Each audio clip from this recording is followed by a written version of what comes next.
Ora, muito bom dia. Vou hoje apresentar o meu trabalho que tenho realizado nas últimas semanas, relativo à disciplina de Prevenção e Redução de Riscos.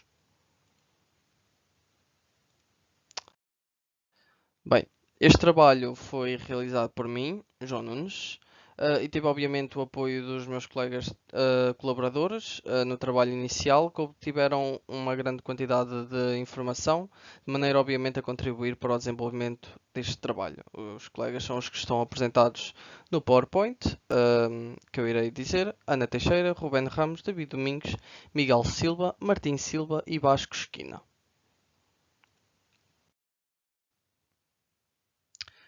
O trabalho que vou apresentar é relativo aos riscos urbanos, mais especificamente vou explicar quais são os tipos de riscos urbanos que existem, o seu conceito e a sua definição, assim como o título indica, e assim como uma explicação inicial do que é o risco. O que é o risco? Para saber o que é o risco, temos obviamente também que saber o que é o perigo, porque estes andam sempre associados. E só assim, obviamente, vamos conseguir fazer uma boa avaliação dos riscos.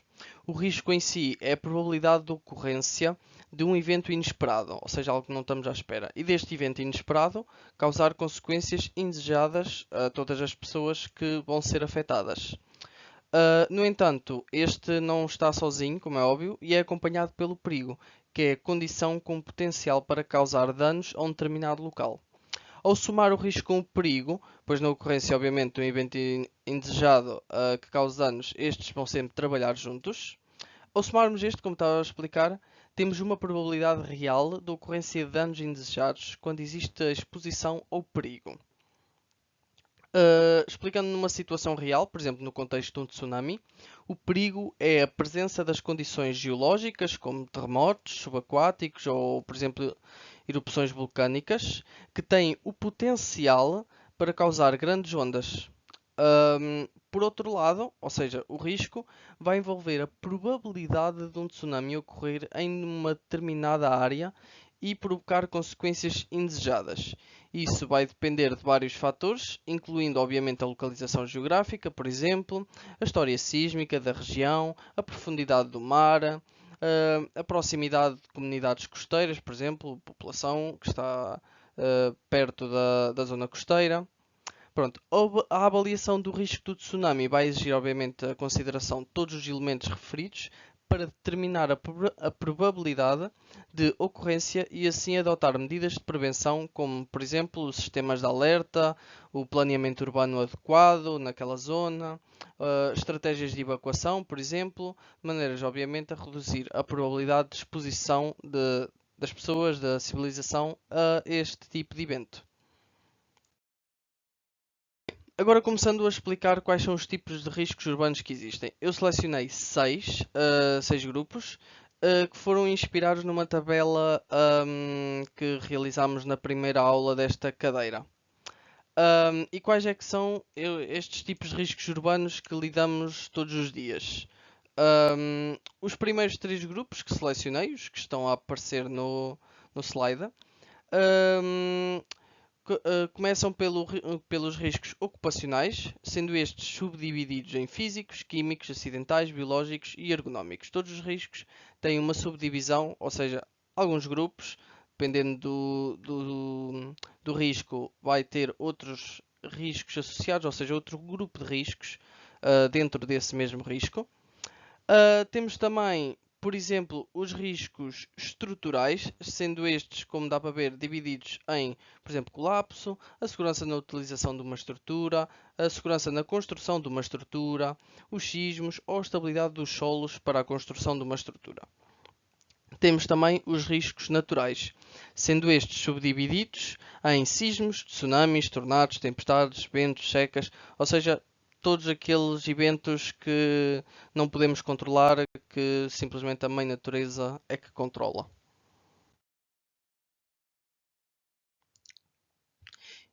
Mais alguns riscos urbanos. Temos, por exemplo, os riscos urbanos em si. Ou seja, este é aquele grupo que a probabilidade de ocorrência, mesmo só numa zona urbana, é muito maior. Ou seja, dentro destes temos, por exemplo, os riscos ambientais, a mobilidade, ou seja, as pessoas conseguirem mover-se de um lado ao outro da cidade com facilidade. Os riscos químicos, sociais e de gestão pública. Temos também os riscos tecnológicos. Estes são riscos mais recentes, como dá para ver, por exemplo, os riscos de inteligência artificial, os riscos nucleares ou de matérias perigosas. E temos, por fim, também o último grupo que eu selecionei, os riscos geomorfológicos, sendo divididos no deslizamento de taludes, ameaças biológicas e os ravinamentos. Começando por dividir e especificar os grupos, no grupo dos riscos ocupacionais temos, como já foi dito, os riscos físicos, químicos, acidentais, biológicos e ergonómicos. O que é que são os riscos físicos? São os momentos em que as pessoas se estão a expor a, por exemplo, ruídos, temperaturas extremas, radiações ou umidades, por exemplo, que podem causar alguns problemas, principalmente de saúde. E os riscos químicos são aqueles onde a pessoa está na presença de substâncias químicas. Estas podem ser tóxicas, inflamáveis, corrosivas e podem, obviamente, levar a graves problemas. Isto são só alguns exemplos de substâncias químicas, existem muitos mais. Dentro dos riscos ocupacionais, são todos aqueles que provêm de eventos inesperados, como é o exemplo de flashes fortes de luz, iluminação, neste caso a iluminação, ou seja, isto pode ser, por exemplo, os máximos de um carro ligados para a nossa cara. O risco de explosões, o risco de acidentes elétricos, quedas, por exemplo. Já nos riscos biológicos, são aqueles que existe a exposição da pessoa a agentes biológicos que podem vir a causar graves doenças, como por exemplo vírus, fungos ou bactérias. Por fim, os riscos ergonómicos é a relação entre uma pessoa e o ambiente de trabalho. Não só o ambiente de trabalho, mas até o ambiente em casa, o ambiente na rua. E temos como exemplo disso o levantamento de pesos inadequados, as tarefas monótonas ou então a postura incorreta num determinado local. Ou seja, estarmos mal posicionados, costas mal posicionadas e assim. Neste slide estou a apresentar algumas imagens, como dá para ver. Nos riscos físicos vemos, por exemplo, o ruído. Aqui uma pessoa a tapar os ouvidos, um trabalhador no caso, a tapar os ouvidos por causa do forte ruído. Vemos o frio, vemos o calor, vemos radiação e umidade. Nos riscos químicos temos o exemplo da presença de poeiras. Esta é uma imagem de Portugal, se não estou em erro, do ano passado, quando uma forte tempestade de poeiras atingiu Portugal. Fumos de alta concentração de dióxido de carbono, por exemplo, de incêndios, ou então os fumos das fábricas, também é um risco químico. Já nos riscos acidentais, temos, como disse há bocado, o risco de um outro condutor ligar os máximos a apontar para os nossos olhos, o risco de explosão, os riscos de choque elétrico, como dá para ver na imagem, uma pessoa apanhar um choque elétrico numa ficha, ou então os riscos de queda. Já nos riscos biológicos, temos, como também já disse, os fungos, os vírus ou então as bactérias, que são riscos altamente perigosos para a saúde humana. Por fim, os riscos económicos, onde temos, por exemplo, a postura, uma tarefa monótona, uma pessoa que está a fazer algo, mas está cansado de o fazer, é uma tarefa chata. Temos uma imagem de uma senhora que teve uma postura adequada, que está com dores na zona das costas, do pescoço. E temos também o levantamento inadequado de pesos, como dá para ver, uma pessoa que tentou levantar um peso de forma inadequada. E no fim sentiu uma dor nas costas. Nos riscos estruturais, estes são divididos, como já disse, também em colapsos, segurança na utilização, segurança na construção, sismos e na estabilidade de terrenos. Um edifício pode ficar, por exemplo, em risco de colapso por vários fatores, nomeadamente, por exemplo, a má construção, a falta de manutenção da estrutura ou então a sobrecarga da estrutura com pesos. Já na segurança na utilização, deve-se ter em atenção, obviamente, fatores, nomeadamente preservadores, ou seja, preservar tudo o que é o edifício, de maneira a preservar e cuidar todo ele. Deve-se então, por exemplo, avaliar as condições das escadas, a funcionalidade dos sistemas de incêndios e a operacionalidade dos sistemas elétricos, por exemplo. Nos riscos de construção, na segurança de construção, ou até, por exemplo, na reformação também se pode falar nesse caso. Deve-se ter em atenção a segurança no local, por exemplo, como é o uso do EPI adequado, ou seja, do equipamento de proteção individual, como vamos ver em imagens à frente. Por todas as pessoas que estejam presentes no local, independentemente de ser um civil, de ser um trabalhador, de ser arquiteto, o que seja, tem que utilizar um EPI adequado. E obviamente a formação adequada de todos os intervenientes no local para não haver problemas futuros. Já os riscos sísmicos. Para evitar estes riscos, um edifício deve ter-se em atenção a realização de uma avaliação sísmica da estrutura e a aplicação de medidas de prevenção. Isto é um exemplo de medidas de prevenção, obviamente, tendo em conta o local. Obviamente que se for, por exemplo, em Lisboa, que é um local que está muito mais propício a ocorrerem sismos, obviamente que se deve ter mais em atenção o que é que fazemos no edifício. Se for, por exemplo, em Coimbra, obviamente essa atenção pode ser um bocadinho mais, entre aspas, deixada de lado, porque não é um local com tanto risco. O risco de estabilidade de terrenos é um grande risco para um edifício e é dos riscos que se deve tomar mais em atenção, tendo obviamente em atenção todos os possíveis deslizamentos de terras, reviramentos ou erosões que possam comprometer a segurança do edifício em causa. Novamente aqui imagens, por exemplo nos riscos de colapso temos uma imagem de uma casa que foi mal construída, então está a cair. Um cano que teve falta de manutenção e obviamente está roto neste momento, e uma fachada de um edifício que teve sobrecarga de peso e então caiu. Na segurança da utilização, temos obviamente a falta de manutenção numas escadas. As escadas vê-se que estão em alto estado de degradação, peço desculpa. Um indivíduo a fazer a manutenção de um sistema de incêndio, obviamente para verificar se está tudo bem, e igualmente para um sistema elétrico. Na segurança na construção, temos, como veem na imagem, os EPIs adequados que se devem usar, ou então, em alguns casos, na imagem da direita, também um arnês também utilizado em algumas situações numa construção. Na imagem dos riscos sísmicos, temos um exemplo de como um edifício deve trabalhar, ou seja, como um edifício se deve comportar quando existe um sismo. Por fim, na estabilidade de terrenos, podemos encontrar dois exemplos da falta de estabilidade de terrenos. À esquerda vê-se um deslizamento de terras que afetou vários edifícios e à direita um ravinamento, este já sendo antigo. Falando agora dos riscos naturais, que são o exemplo dos sismos, dos tsunamis, tornados, tempestades, ventos fortes e secas. Um risco sísmico, como já falei no slide anterior, pode afetar obviamente a estabilidade de uma estrutura, e isso deve-se avaliar a resistência da estrutura para prevenir colocar em causa a sua estabilidade. O risco de tsunami ocorre nas zonas costeiras e trata-se do surgimento de uma onda com grande amplitude e velocidade. Este pode ter origem, por exemplo, em terremotos subaquáticos ou erupções vulcânicas, sendo estes os motivos mais comuns. Um tornado trata-se, por exemplo, de um vórtice violento e ocorrem se existir, por exemplo, colunas giratórias descendentes ou formação de nuvens de tempestade em direção ao Sol. E este coloca em risco as civilizações, obviamente.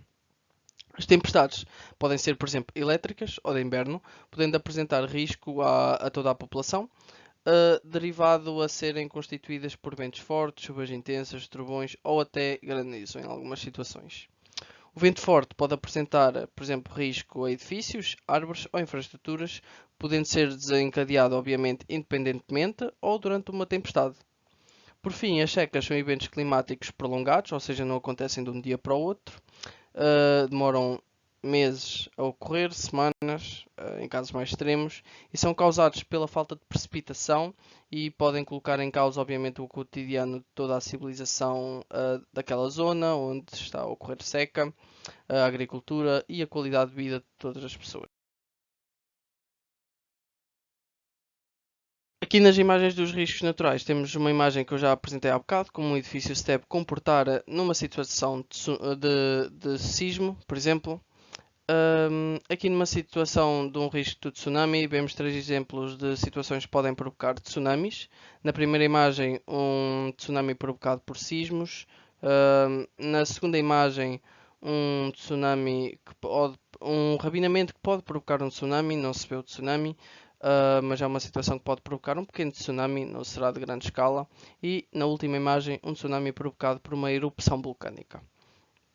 Nas tempestades, temos o exemplo de tempestades que podem ocorrer, que pode ocorrer, por exemplo, um tornado durante uma tempestade, uma grande quantidade de neve que pode cair, ou então uma tempestade elétrica, como se vê na última imagem. Já no risco de ocorrência de ventos fortes, podemos ver uma imagem na costa, onde o vento move as árvores com bastante intensidade, como dá para ver pelas folhas. Na última imagem da seca, podemos ver duas imagens exemplificativas da seca. Uma onde vemos o antes e o depois de uma situação de seca, e outra onde podemos ver as plantas a secar por falta de água.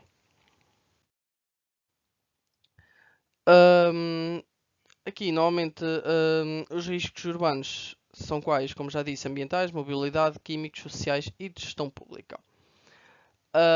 Começando aqui pelos riscos ambientais, que têm impacto na saúde da população urbana.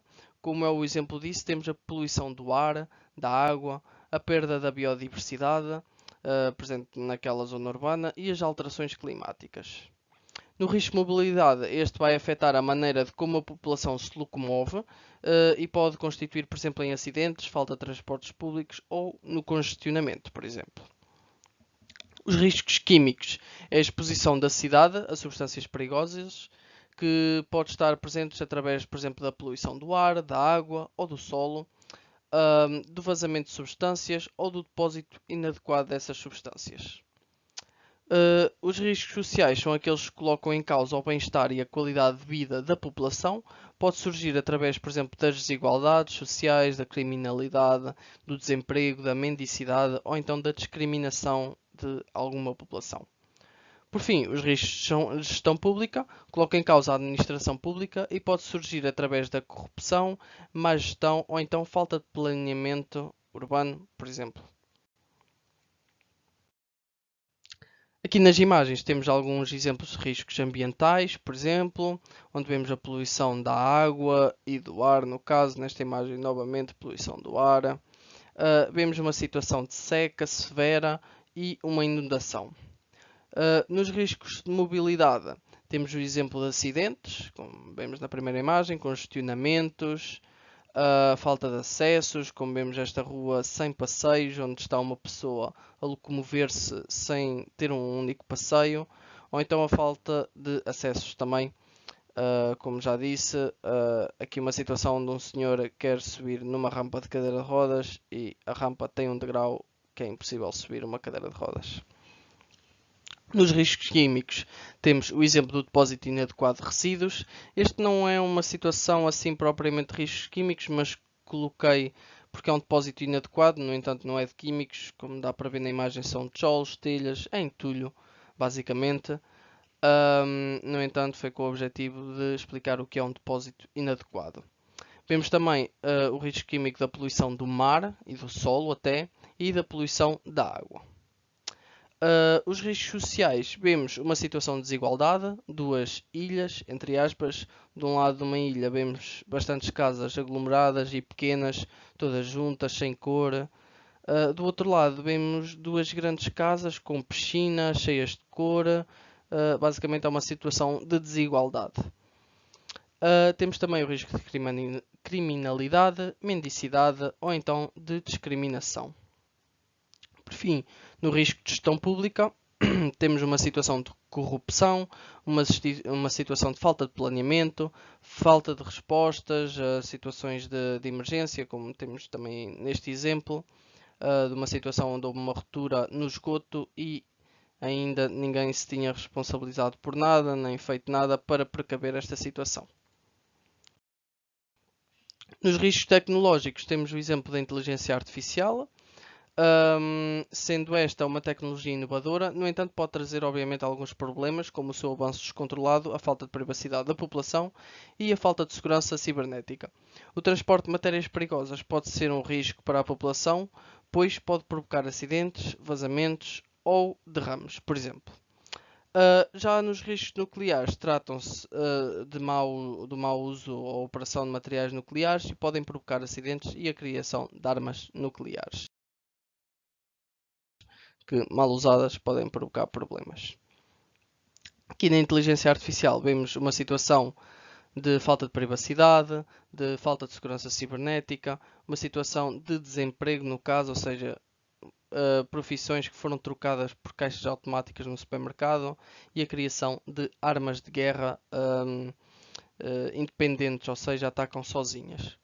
No transporte de matérias perigosas, vemos uma situação de derrame, uma situação de acidente, uma situação de explosão e uma situação de vazamento. Por fim, nos riscos nucleares, podem provir de acidentes de usinas nucleares, como aconteceu em Chernobyl, da criação de armas, por exemplo, de vazamentos e por aí vai. Por fim, nos riscos geomorfológicos temos o deslizamento de terras, os riscos biofísicos e o refinamento. O risco de deslizamento de terras ocorre pela falta de estabilidade do solo devido à sua saturação, atividade sísmica, erosão ou atividade humana. Os riscos biofísicos tratam-se de interação entre processos naturais e os sistemas biológicos e biofísicos da Terra, que podem obviamente desencadear desastres naturais. O risco de refinamento, que se trata da erosão do solo pela água, que desgasta e remove o solo criando ravinas, ocorre naturalmente após cheias ou então chuvas intensas. Aqui temos o exemplo de situações. Temos aqui uma imagem exemplificativa como a água se comporta no solo, como a água se infiltra no solo e provoca o que se vê nas seguintes três imagens de situações de deslizamento do solo. Na primeira imagem, uma situação de possível deslizamento que poderá ocorrer, ou então rabinamento também pode ocorrer, dependendo de como o solo se irá comportar. Nos riscos biofísicos, vemos alguns exemplos de desastres naturais extremos, como é, por exemplo, a temperatura mínima ou máxima. Temos o exemplo. Fortes tempestades, por exemplo, tornados, sismos. Temos também esse exemplo. Por fim, no refinamento, temos o exemplo de duas situações de refinamento. Uma que se pode verificar que já começou há alguns anos, como dá para verificar pelas fissuras. E outra que parece ser mais recente devido a parecer que toda a Terra ainda está um bocado com água. E este foi o meu trabalho, espero que tenham gostado e obrigado por terem assistido e visto o meu trabalho. Obrigado.